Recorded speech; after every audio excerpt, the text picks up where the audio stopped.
Today we are going to discuss asexual mode of reproduction. First, we should have to know what is reproduction. Reproduction is a biological process giving birth to young ones of itself.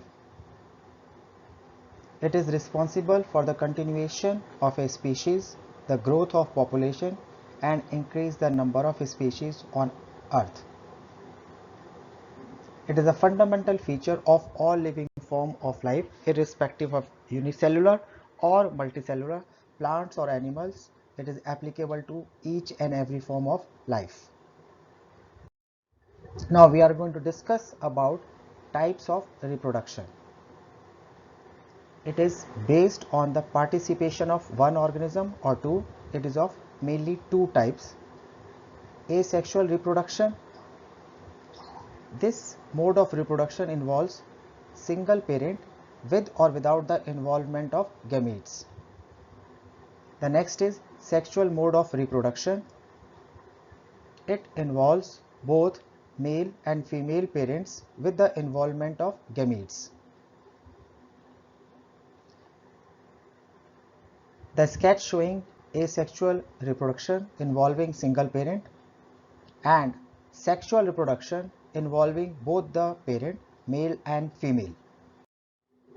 Now we are going to discuss about the various modes of asexual reproduction.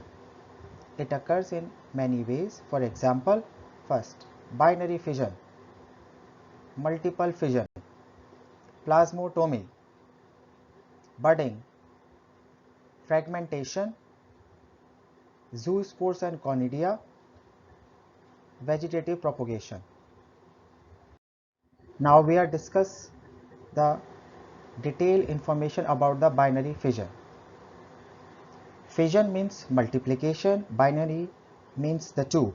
In this, the parent organism divides into two equal half and two individuals are going to form with the help of a process called the mitosis.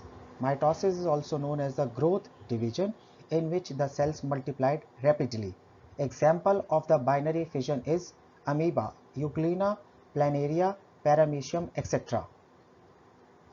The diagram shows the parent cell and cell start dividing, forming a groove, and groove is enlarges and form the two daughter nuclei. It means one parent cell give rise to the two daughter cells and two new individuals. The next type is multiple fission. As the name suggests, one parent divide into many daughter cells.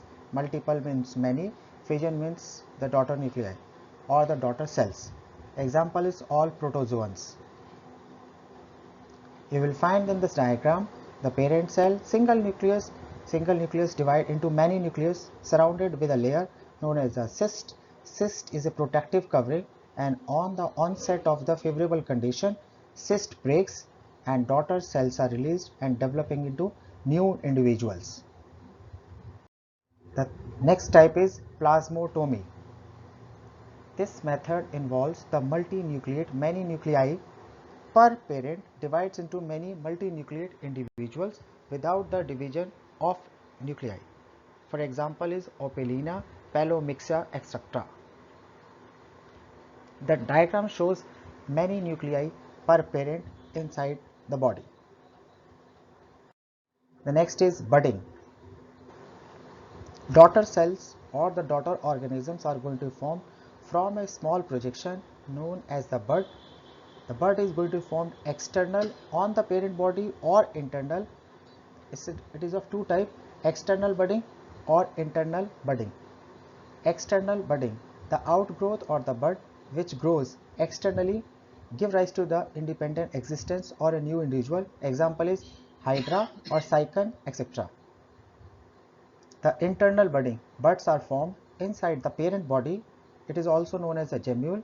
For example, the freshwater sponges or few marine sponges, etc. The diagram of asexual reproduction, the hydra, small projection, develops into two new individuals in the last diagram. And the gemule formation inside the parent body is going to be explained in the next diagram. The next method is fragmentation. The body of the parent breaks into the pieces and each piece develops into a whole organism. Example of the fragmentation is flatworms, certain sponges and coelentrates. Now the diagram is showing the fragment of the parent body, which includes the nucleus, the septa, the covering, and the spirally arranged chloroplast, divides into the two fragments and each fragment develops into a new individual. The other type of the asexual mode of reproduction is zoospores and conidia, coming under the category of the spores, which are gamete, and of course zoospore is very much specialized because of the motile nature. This motility is produced in the zoospores because of the presence of flagella.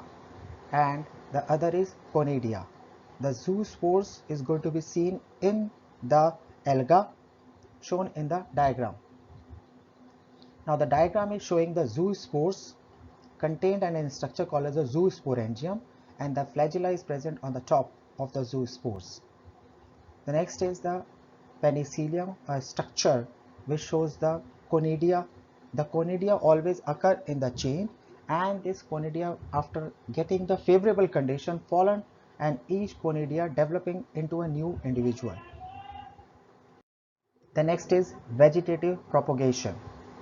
As the name suggests, it is applicable to the plants and it occurs by different structures like runner, rhizome, sucker, tuber, offset, bulb. These are going to give the method of new individual. The diagram is showing, the first diagram is showing the vegetative propagation by roots of dahlia and of course the sweet potato.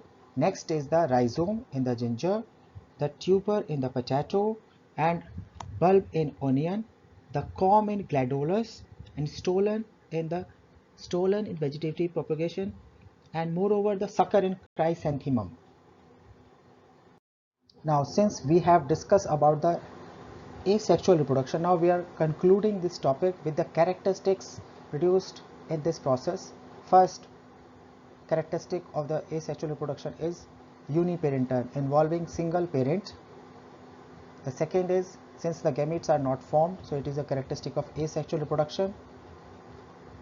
As the gametes are not produced, no chance of fertilization, so there is no fertilization. Mitosis occur because absence of the meiosis, so rapid multiplication or the cell division occur in the mitotic division. Offspring produced after the asexual reproduction are genetically similar or identical to the parent. As already suggested, since mitosis involves multiplication occurs very fast. Thank you very much.